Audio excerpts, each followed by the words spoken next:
This is Oklahoma's own Nashville Connection with Amanda Taylor. Welcome, everyone. Over the next hour, we're going to take a look at the link between our state and what's become the country music capital of the world, Nashville, Tennessee. I'll introduce you to some of our state's greatest musical talents, many you've heard of, and a couple you probably haven't.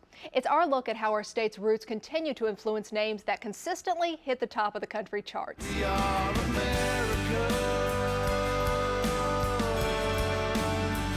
We are America.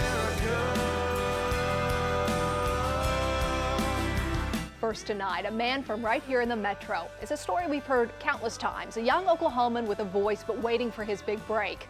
Cody Abbott is not content to wait, instead working tirelessly to make his dream come true. Cody, you must have quite the story. I mean, how does a guy move from Newcastle, Oklahoma, population 7,500, and come out here and perform in Music City, USA? It's very surreal to play in Oklahoma City when there's just bars and smoke and nobody's listening, to get out here where people actually want to come out here and listen to live music. Cody Abbott's going to be playing. Has this always been a dream of yours to be a country music star? Not always. Cody Abbott's going to be playing tonight right here if y'all want to come in and take a look. Old days with no rain, lake fishing, lemonade. Let's talk about how this all started. Let's talk about the little Cody Abbott. Little Cody Abbott. Did you want to be a musician, a country star? No, I didn't. When I was little, I wanted to play baseball. That was my thing. I want to play baseball or football, go to college and go on from there. Country music. And after high school, I joined the Marine Corps. And when I was there, I had a buddy that his roommate was an alcoholic. Okay. So he's like, hey, will you watch my guitar while I go home on leave? And I was like, yeah, sure. I held on to it, put it in my room, and then got on and started playing the guitar. And when he come back, he wanted his guitar back. I was like, well, man, I want to keep playing. So I went out in Japan and bought me a guitar and taught myself off the internet how to play. No way. Yeah. So you're self-taught? Yes. That is amazing. What did the Marines say when you picked up the guitar and started playing? Oh, they told me that I was terrible, and every time I picked it up, they wanted me to put it back down, and because I was just learning, so it did not sound good at all. How do you not get discouraged by that? I just kept practicing. Slowing down and taking time. I never stopped, even when people told me, that's not very good or you're not very good, that drives me to want to be better. And so my songwriting became better. My vocals became better, and me playing, everything got better. And it seems that's the way my career's gone, is I've had to really work for it. I'd be a quarter in your fingertip. Cody, do you remember your first time coming out here? I do. I was scared to death. Because I was writing with some guys that wrote big songs, wrote with a guy that used to play in the Little River Band, wrote with him, and just met all these other people, and I was scared to death. I was so nervous that I was going to do something stupid, and they were going to be like, oh, this kid's terrible. He just sent him back to Oklahoma. Yeah. So how did it end up going? Oh, it ended up great. I've made some real good friends now. Friends that have helped him along the way, highlighting how important networking is to a successful career in music. I started playing at parties, and I met some guys that, through mutual friends, that had a band, and we actually started out playing rock, just heavy metal rock music, and they're like, well, we need a singer. Well, I went and screamed with them for about 6 months, and then I was like, I can't do this anymore. You have country in your soul? I didn't know, but the guy I was playing guitar with, his dad used to play guitar with Toby Keith.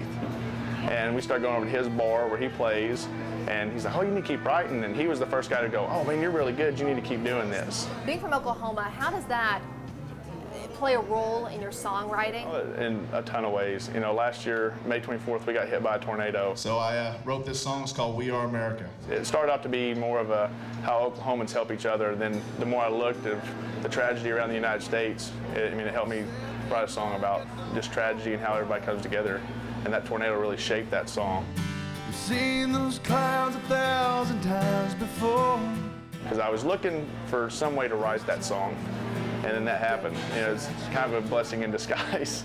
It's good that something good came out of it. Right. It destroyed your house? Yes, the second story of the house and my dad's taxidermy shop. It leveled it, and it was tough. Come back and see everything gone. Is it those experiences, though, and something that other people might not understand, those experiences really help you in your songwriting? Oh, they do. And people, the real artists, they can write from their own life experiences and make that use that better in their songwriting. It really helps, because other than just sit down, and anybody can sit down and put words on paper and then not mean a thing. But when people use their life experiences through things like that, it seems to make the song have more feeling. We are America. Family is another constant for Cody. He balances a full-time job with his music, something that makes the support he's had from day one that much more important. What did your family think when you told them you wanted to devote more time to this? They've been behind me 100%.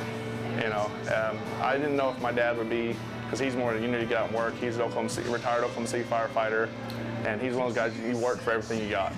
And it took him a while to come around to see how much work is actually entailed into trying to make it into music. Why not come out here and move out here?